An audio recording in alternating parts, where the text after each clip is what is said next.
أعوذ بالله من الشيطان الرجيم বিসমিল্লাহির রহমানির রহিম। ইরশাদ হচ্ছে, প্রশংসা একমাত্র আল্লাহর জন্যে, যিনি নিখিল বিশ্বজাহানের রব, পরম দয়ালু ও করুণাময়, প্রতিদান দিবসের মালিক। আমরা একমাত্র তোমার ইবাদত করি এবং একমাত্র তোমারই কাছে সাহায্য চাই। তুমি আমাদের সোজা পথ দেখাও, তাদের পথ যাদের প্রতি তুমি অনুগ্রহ করেছ, যাদের উপর গজব পড়েনি এবং যারা পথ ভ্রষ্ট হয়নি। বিসমিল্লাহির রহমানির রহিম। আলিফ লাম মিম। এটি আল্লাহর কিতাব, এর মধ্যে কোনো সন্দেহ নেই। এটি হিদায়াত সে মুত্তাকিদের জন্যে, যারা অদৃশ্যে বিশ্বাস করে, নামাজ কায়েম করে এবং যে রিজিক আমি তাদেরকে দিয়েছি তা থেকে খরচ করে। আর যে কিতাব তোমাদের উপর নাজিল করা হয়েছে অর্থাৎ কোরআন, এবং তোমার আগে যেসব কিতাব নাজিল করা হয়েছিল সে সবগুলোর উপর ঈমান আনে আর আখিরাতের উপর ইয়াকিন রাখে। এ ধরনের লোকেরা তাদের রবের পক্ষ থেকে সরল সত্য পথের উপর প্রতিষ্ঠিত এবং তারা কল্যাণ লাভের অধিকারী। যেসব লোক এ কথাগুলো মেনে নিতে অস্বীকার করেছে তাদের জন্য সমান। তোমরা তাদের সতর্ক করো বা না করো, তারা মেনে নেবে না। আল্লাহ তাদের হৃদয়ে ও কানে মোহর মেরে দিয়েছেন এবং তাদের চোখের উপর আবরণ পড়ে গেছে, তারা কঠিন শাস্তি পাওয়ার যোগ্য। কিছু লোক এমনও আছে যারা বলে, আমরা আল্লাহর উপর ও আখিরাত দিনের উপর ঈমান এনেছি, অথচ আসলে তারা মুমিন নয়। তারা আল্লাহর সাথে ও যারা ঈমান এনেছে তাদের সাথে ধোঁকাবাজি করছে, কিন্তু আসলে তারা নিজেদেরকে প্রতারণা করছে। তবে তারা এই ব্যাপারে সচেতন নয়। তাদের হৃদয়ে আছে একটি রোগ, আল্লাহ সে রোগ আরো বেশি বাড়িয়ে দিয়েছেন। আর যে মিথ্যা তারা বলে তার বিনিময়ে তাদের জন্য রয়েছে যন্ত্রণাদায়ক শাস্তি। যখনই তাদের বলা হয়েছে জমিনে ফাসাদ সৃষ্টি করো না, তারা এই কথাই বলেছে, আমরা তো সংশোধনকারী। সাবধান, এরা এই ফাসাদ সৃষ্টিকারী, তবে তারা এই ব্যাপারে সচেতন নয়। আর যখন তাদের বলা হয়েছে অন্য লোকেরা যেভাবে, যখন এরা মুমিনদের সাথে মিলিত হয় বলে আমরা ঈমান এনেছি, আবার যখন নিরিবিলিতে নিজেদের শয়তানদের সাথে মিলিত হয় তখন বলে আমরা তো আসলে তোমাদের সাথেই আছি আর ওদের সাথে তো নিছক তামাশা করছি। আল্লাহ এদের সাথে তামাশা করছেন, এদের রশি দীর্ঘায়িত বা ঢিল দিয়ে যাচ্ছেন এবং এরা নিজেদের আল্লাহদ্রোহিতার মধ্যে অন্ধের মতো পথ হাতড়ে মরছে। এরা এই হিদায়াতের বিনিময়ে গোমরাহি কিনে নিয়েছে, কিন্তু এই সওদাটি তাদের জন্য লাভজনক নয় এবং এরা মোটেই সঠিক পথে অবস্থান করছে না। এদের দৃষ্টান্ত হচ্ছে, যেমন এক ব্যক্তি আগুন জ্বালালো এবং যখনই সেই আগুন চারপাশ আলোকিত করল তখন আল্লাহ তাদের দৃষ্টিশক্তি ছিনিয়ে নিলেন এবং তাদের ছেড়ে দিলেন এমন অবস্থায় যখন অন্ধকারের মধ্যে তারা কিছুই দেখতে পাচ্ছিল না। তারা কালা, বোবা, অন্ধ, তারা আর ফিরে আসবে না। অথবা এদের দৃষ্টান্ত এমন যে আকাশ থেকে মুষলধারে বৃষ্টি পড়ছে, তার সাথে আছে অন্ধকার মেঘমালা, বজ্রের গর্জন ও বিদ্যুৎ চমক। বজ্রপাতের আওয়াজ শুনে নিজেদের প্রাণের ভয়ে এরা কানে আঙুল ঢুকিয়ে দেয়। আল্লাহ এ সত্য অস্বীকারীদেরকে সব দিক দিয়ে ঘিরে রেখেছেন। বিদ্যুৎ চমকে তাদের অবস্থায় দাঁড়িয়েছে যেন বিদ্যুৎ শীঘ্রই তাদের দৃষ্টিশক্তি ছিনিয়ে নেবে। যখন সামান্য একটু আলো তার অনুভব করে তখন তার মধ্যে তারা কিছু দূর চলে এবং যখন তাদের উপর অন্ধকার ছেয়ে যায় তারা দাঁড়িয়ে পড়ে। আল্লাহ চাইলে তাদের শ্রবণ শক্তি ও দৃষ্টিশক্তি একেবারে কেড়ে নিতে পারতেন। নিঃসন্দেহে তিনি সব কিছুর উপর শক্তিশালী। হে মানব জাতি, ইবাদত করো তোমাদের রবের, যিনি তোমাদের ও তোমাদের পূর্বে যারা অতিক্রান্ত হয়েছে তাদের সবার সৃষ্টিকর্তা। এভাবেই তোমরা নিষ্কৃতি লাভের আশা করতে পারো। তিনি তোমাদের জন্য মাটির শয্যা বিছিয়েছেন, আকাশের ছাদ তৈরি করেছেন, ওপর থেকে পানি বর্ষণ করেছেন এবং তার সাহায্যে সব রকমের ফসলাদি উৎপন্ন করে তোমাদের আহার জুগিয়েছেন। কাজে একথা জানার পর তোমরা অন্যদেরকে আল্লাহর প্রতিপক্ষে পরিণত করো না। আর যে কিতাবটি আমি আমার বান্দার উপর নাজিল করেছি সেটি আমার কিনা, এ ব্যাপারে যদি তোমরা সন্দেহ পোষণ করে থাকো, তাহলে তার মতো একটি সূরা তৈরি করে আনো এবং নিজেদের সমস্ত সমর্থক গোষ্ঠীকে ডেকে আনো এক আল্লাহকে ছাড়া, আর যার যার চাও তার সাহায্য নাও। যদি তোমরা সত্যবাদী হও তাহলে এই কাজটি করে দেখাও। কিন্তু যদি তোমরা এমনটি না করো আর নিঃসন্দেহে কখনই তোমরা এটা করতে পারবে না, তাহলে ভয় করো সেই আগুনকে যার ইন্ধন হবে মানুষ ও পাথর, যা তৈরি রাখা হয়েছে সত্য অস্বীকারীদের জন্য। আর হে নবী, যারা এই কিতাবের ওপর ঈমান আনবে এবং এর বিধান অনুযায়ী নিজেদের কার্যধারা সংশোধন করে নেবে, তাদেরকে মর্মে সুখবর দাও যে তাদের জন্য এমন সব বাগান আছে যা নিম্ন দেশ দিয়ে প্রবাহিত হবে ঝর্ণাধারা। সেই বাগানের ফল দেখতে দুনিয়ার ফলের মতোই হবে। যখন কোনো ফল তাদের দেয়া হবে খাবারের জন্য, তারা বলে উঠবে, এ ধরনের ফল ইতিপূর্বে দুনিয়া আমাদের দেয়া হতো। তাদের জন্য সেখানে থাকবে পাক পবিত্র স্ত্রীগণ এবং তারা সেখানে থাকবে চিরকাল। অবশ্য আল্লাহ লজ্জা করেন না মশা বা তার চেয়ে তুচ্ছ কোনো জিনিসের দৃষ্টান্ত দিতে। যারা সত্য গ্রহণকারী তারা এই দৃষ্টান্ত উপমাগুলো দেখে জানতে পারে এগুলো সত্য, এগুলো এসেছে তাদের রবেরই পক্ষ থেকে। আর যারা সত্যকে গ্রহণ করতে প্রস্তুত নয় তারা এগুলো শুনে বলতে থাকে, এ ধরনের দৃষ্টান্ত উপমার সাথে আল্লাহর কি সম্পর্ক? এভাবে আল্লাহ একই কথার সাহায্যে অনেককে গোমরাহিতে লিপ্ত করেন, আবার অনেককে দেখান সরল সোজা পথ। আর তিনি গোমরাহির মধ্যে তাদেরকে নিক্ষেপ করেন যারা ফাসিক। যারা আল্লাহর সাথে মজবুতভাবে অঙ্গীকার করার পর আবার তা ভেঙে ফেলে, আল্লাহ যাকে জোরার হুকুম দিয়েছেন তাকে কেটে ফেলে এবং জমিনে ফাসাদ সৃষ্টি করে চলে, আসলে এরাই হবে ক্ষতিগ্রস্ত। তোমরা আল্লাহর সাথে কেমন করে কুফরির আচরণ করতে পারো, অথচ তোমরা ছিলে প্রাণহীন। তিনি তোমাদের জীবন দান করেছেন, অতঃপর তিনি তোমাদের প্রাণ হরণ করবেন এবং অতঃপর তিনি তোমাদের জীবন দান করবেন। তারপর তারই দিকে তোমাদের ফিরে যেতে হবে। তিনি পৃথিবীতে তোমাদের জন্য সমস্ত জিনিস সৃষ্টি করলেন, তারপর উপরের দিকে লক্ষ্য করলেন এবং 7 আকাশ বিন্যস্ত করলেন। তিনি সব জিনিসের জ্ঞান রাখেন।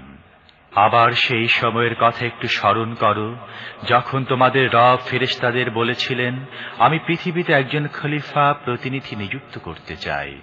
তারা বলল, আপনি কি পৃথিবীতে এমন কাউকে নিযুক্ত করতে চান যে সেখানকার ব্যবস্থাপনাকে বিপর্যস্ত করবে এবং রক্তপাত করবে? আপনার প্রশংসা ও স্তুতি সহকারে তসবিহ পাঠ এবং আপনার পবিত্রতা বর্ণনা তো আমরা করেই যাচ্ছি। আল্লাহ বললেন, আমি যা জানি তোমরা তা জানো না। অতঃপর আল্লাহ আদমকে সমস্ত জিনিসের নাম শেখালেন। তারপর সেগুলো পেশ করলেন ফেরেশতাদের সামনে এবং বললেন, যদি তোমাদের ধারণা সঠিক হয়, অর্থাৎ কোন প্রতিনিধি নিযুক্ত করলে ব্যবস্থাপনা বিপর্যস্ত হবে, তাহলে একটু বলো তো দেখি এই জিনিসগুলোর নাম। তারা বলল, ত্রুটিমুক্ত তো একমাত্র আপনারই সত্তা। আমরা তো মাত্র ততটুকুন জ্ঞান রাখি যতটুকু আপনি আমাদের দিয়েছেন। প্রকৃতপক্ষে আপনি ছাড়া আর এমন কোন সত্তা নেই যিনি সবকিছু জানেন ও সবকিছু বোঝেন। তখন আল্লাহ আদমকে বললেন, তুমি ওদেরকে এই জিনিসগুলোর নাম বলে দাও। যখন সে তাদেরকে সেসবের নাম জানিয়ে দিল, তখন আল্লাহ বললেন, আমি না তোমাদের বলেছিলাম আমি আকাশ ও পৃথিবীর এমন সমস্ত নিগূঢ় তত্ত্ব জানি যা তোমাদের অগোচরে রয়ে গেছে? যা কিছু তোমরা প্রকাশ করে থাকো তা আমি জানি, এবং যা কিছু তোমরা গোপন করো তাও আমি জানি। তারপর যখন ফেরেশতাদের হুকুম দিলাম আদমের সামনে নত হও, তখন সবাই অবনত হল, কিন্তু ইবলীস অস্বীকার করল।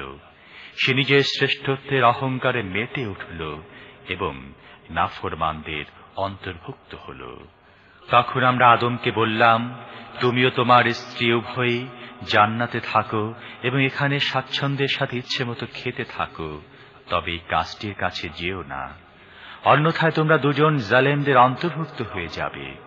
শেষ পর্যন্ত শয়তান তাদেরকে সেই গাছটির লোভ দেখিয়ে আমার হুকুমের আনুগত্য থেকে সরিয়ে দিল এবং যে অবস্থার মধ্যে তারা ছিল তা থেকে তাদেরকে বের করে ছাড়ল। আমি আদেশ করলাম, এখন তোমরা সবাই এখান থেকে নেমে যাও, তোমরা একে অপরের শত্রু। তোমাদের একটি নির্দিষ্ট সময় পর্যন্ত পৃথিবীতে অবস্থান করতে ও জীবন অতিবাহিত করতে হবে। তখন আদম তার রবের কাছ থেকে কয়েকটি বাক্য শিখে নিয়ে তওবা করল। তার রব তার সেই তওবা কবুল করে নিলেন, কারণ তিনি বড়ই ক্ষমাশীল ও অনুগ্রহকারী। আমরা বললাম, তোমরা সবাই এখান থেকে নেমে যাও। এরপর যখন আমার পক্ষ থেকে কোনো হিদায়াত তোমাদের কাছে পৌঁছবে, তখন যারা আমার সেই হিদায়াতে অনুসরণ করবে তাদের জন্য থাকবে না কোনো ভয়, দুঃখ, বেদনা। আর যারা একে গ্রহণ করতে অস্বীকৃতি জানাবে এবং আমার আয়াতকে মিথ্যা বলে উড়িয়ে দেবে, তারা হবে আগুনের মধ্যে প্রবেশকারী, সেখানে তারা থাকবে চিরকাল। হে বনী ইসরাইল, আমার সেই নিয়ামতের কথা মনে করো যা আমি তোমাদের দান করেছিলাম। আমার সাথে তোমাদের যে অঙ্গীকার ছিল তা পূর্ণ করো, তাহলে তোমাদের সাথে আমার যে অঙ্গীকার ছিল তা আমি পূর্ণ করব এবং তোমরা একমাত্র আমাকেই ভয় করো। আর আমি যে কিতাব পাঠিয়েছি তার উপর ঈমান আনো। তোমাদের কাছে আগে থেকে যে কিতাব ছিল এটি তার সত্যতা সমর্থনকারী। কাজেই সবার আগে তোমরাই এর অস্বীকারী হইও না। সামান্য দামে আমার আয়াত বিক্রি করো না। আমার গজব থেকে আত্মরক্ষা করো। মিথ্যার রঙে রাঙিয়ে সত্যকে সন্দেহযুক্ত করো না এবং জেনে বুঝে সত্যকে গোপন করার চেষ্টা করো না। নামাজ কায়েম করো, যাকাত দাও এবং যারা আমার সামনে অবনত হচ্ছে তাদের সাথে তোমরাও অবনত হও। তোমরা অন্যদের সৎকর্মশীলতার পথ অবলম্বন করতে বলো, কিন্তু নিজেদের কথা ভুলে যাও, অথচ তোমরা কিতাব পাঠ করে থাকো। তোমরা কি জ্ঞান বুদ্ধি একটু কাজে লাগাও না? সবর নামাজ সহকারে সাহায্য চাও। নিঃসন্দেহে নামাজ বড়ই কঠিন কাজ, কিন্তু সেসব অনুগত বান্দাদের জন্য কঠিন নয় যারা মনে করে সব শেষে তাদের মিলতে হবে তাদের রবের সাথে এবং তারই দিকে ফিরে যেতে হবে। হে বনী ইসরাইল, আমার সে নিয়ামতের কথা স্মরণ করো যা আমি তোমাদের দান করেছিলাম এবং এ কথাটিও যে আমি দুনিয়ার সমস্ত জাতিদের ওপর তোমাদের শ্রেষ্ঠত্ব দান করেছিলাম। আর ভয় করো সেই দিনকে যেদিন কেউ কারো সামান্যতম কাজে লাগবে না, কারো পক্ষ থেকে সুপারিশ গৃহীত হবে না, বিনিময় নিয়ে কাউকে ছেড়ে দেয়া হবে না এবং অপরাধীরা কোথাও থেকে সাহায্য লাভ করতে পারবে না। স্মরণ করো সেই সময়ের কথা যখন আমরা ফিরআউনী দলের দাসত্ব থেকে তোমাদের মুক্তি দিয়েছিলাম। তারা তোমাদের কঠিন যন্ত্রণায় নিমজ্জিত করে রেখেছিল, তোমাদের পুত্র সন্তানদের জবেহ করত এবং তোমাদের কন্যা সন্তানদের জীবিত রেখে দিত। মূলত এ অবস্থায় তোমাদের রবের পক্ষ থেকে তোমাদের জন্য বড় কঠিন পরীক্ষা ছিল। স্মরণ করো সেই সময়ের কথা যখন আমরা সাগর চিরে তোমাদের জন্য পথ করে দিয়েছিলাম, তারপর তার মধ্য দিয়ে তোমাদের নির্বিঘ্নে পার করে দিয়েছিলাম। আবার সেখানে তোমাদের চোখের সামনেই ফিরআউনী দলকে সাগরে ডুবিয়ে দিয়েছিলাম। স্মরণ করো সেই সময়ের কথা যখন আমরা মূসাকে 40 দিন রাত্রির জন্য ডেকে নিয়েছিলাম। তখন তার অনুপস্থিতিতে তোমরা বাছুরকে নিজেদের উপাস্যে পরিণত করেছিলে। সে সময় তোমরা অত্যন্ত বাড়াবাড়ি করেছিলে, কিন্তু এর পরও আমরা তোমাদের মাফ করে দিয়েছিলাম এই জন্য যে হয়তো এবার তোমরা কৃতজ্ঞ হবে। স্মরণ করো, ঠিক যখন তোমরা এই জুলুম করছিলে সে সময় আমরা মূসাকে কিতাব ও ফুরকান দিয়েছিলাম যাতে তার মাধ্যমে তোমরা সোজা পথ পেতে পারো। স্মরণ করো যখন মূসা এই নিয়ামত নিয়ে ফিরে এসে নিজের জাতিকে বলল, হে লোকেরা, তোমরা বাছুরকে উপাস্য বানিয়ে নিজেদের উপর বড়ই জুলুম করছো। কাজেই তোমরা নিজেদের স্রষ্টার কাছে তওবা করো এবং নিজেদেরকে হত্যা করো। এরই মধ্যে তোমাদের স্রষ্টার কাছে তোমাদের কল্যাণ নিহিত রয়েছে। সে সময় তোমাদের স্রষ্টা তোমাদের তওবা কবুল করে নিয়েছিলেন, কারণ তিনি বড়ই ক্ষমাশীল ও অনুগ্রহকারী। স্মরণ করো যখন তোমরা মূসাকে বলেছিলে, আমরা কখনো তোমার কথায় বিশ্বাস করব না যতক্ষণ না আমরা স্বচক্ষে আল্লাহকে তোমার সাথে প্রকাশ্যে কথা বলতে দেখব। সে সময় তোমাদের চোখের সামনে তোমাদের উপর একটি ভয়াবহ বজ্রপাত হল, তোমরা নিষ্প্রাণ হয়ে পড়ে গেলে। কিন্তু আবার আমরা তোমাদের বাঁচিয়ে জীবিত করলাম। হয়তো এ অনুগ্রহের পর তোমরা কৃতজ্ঞ হবে।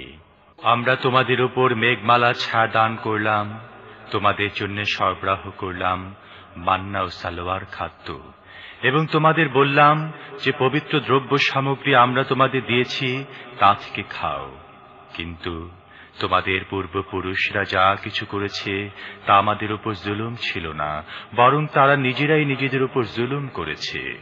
আরো স্মরণ করো যখন আমরা বলেছিলাম, তোমাদের সামনের এই জনপদে প্রবেশ করো এবং সেখানকার উৎপন্ন দ্রব্যাদি যেমন ইচ্ছা খাও মজা করে। কিন্তু জনপদের দুয়ারে সিজদা অবনত হয়ে প্রবেশ করবে হিত্তাতুন হিত্তাতুন বলতে বলতে।